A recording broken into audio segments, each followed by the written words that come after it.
मैं तुम लोगों को छोड़ूंगी नहीं। तुम्हारे चेहरे पर लगे दोहरे चेहरे का मुखौटा उतारकर समाज को तुम्हारा असली रूप न दिखाया तो मेरा नाम कृतिका नहीं। एक भद्दी सी गाली देती हुई बदहवासी कृतिका सारंग के कमरे से निकली और लगभग दौड़ती हुई घर चली गई। 3 महीने पहले ही कृतिका ग्रीनलैंड इंटरनेशनल में एक होटल रिसेप्शनिस्ट के पद पर अपॉइंट हुई थी। होटल का मालिक तो श्रीधर शर्मा थे, लेकिन पूरा कार्यभार उनका मित्र सारंग ही संभालता था।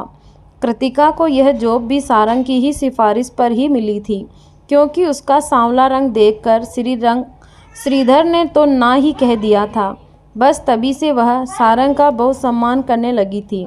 अपने काम से फ्री होती तो वह सारंग के साथ ही कभी कॉफ़ी पीती तो कभी उनके साथ लंच करती।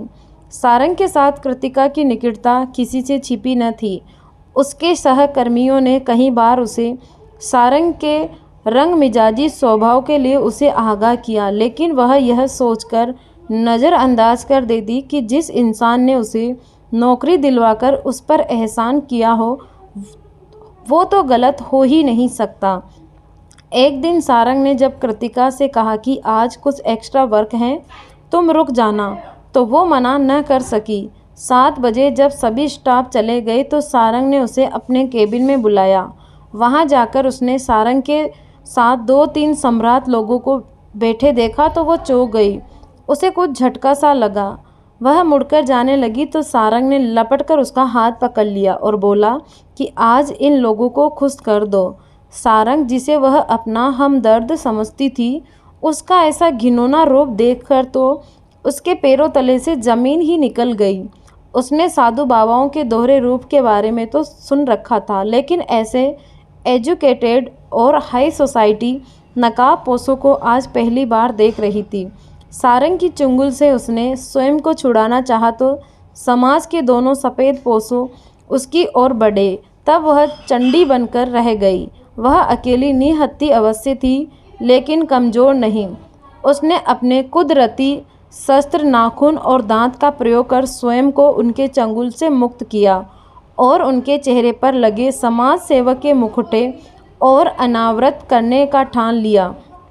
अगले दिन जब कृतिका सारंग की करतूतों का पर्दाफाश करने के लिए श्रीधर के पास जाने लगी तो सभी ने उसे समझाया कि जाने से कोई फ़ायदा नहीं, सब एक ही थाली के चट्टे बट्टे हैं, लेकिन वह नहीं मानी और अंदर गई तो वहाँ का दृश्य कुछ और ही था।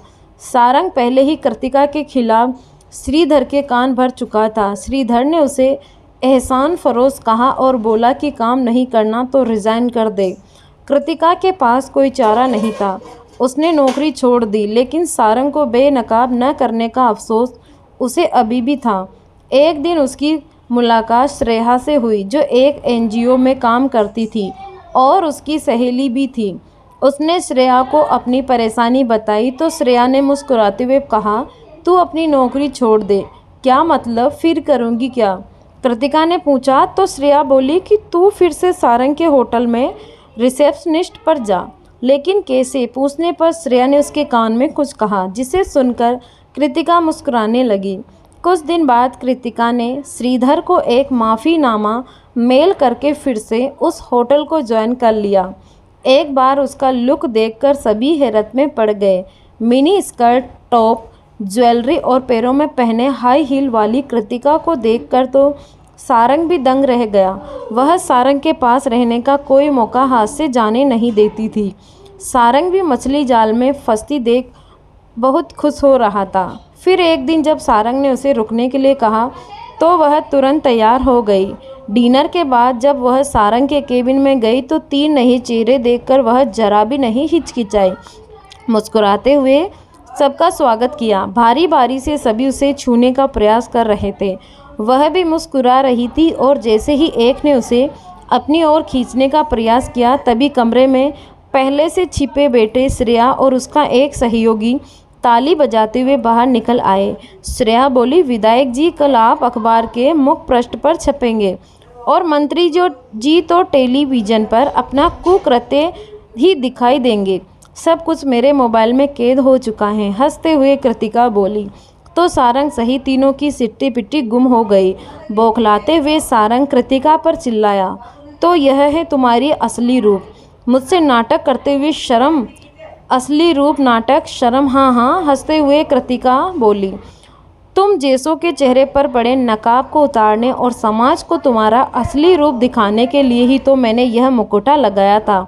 मैं कोमल हूँ, कमज़ोर नहीं, कहकर वह श्रेया के साथ बाहर निकलने लगी तो श्रीधर आ गया और माफ़ी मांगते हुए इस मामले को रफा दफा करने की मिन्नत करने लगा, लेकिन उसने एक न सुनी।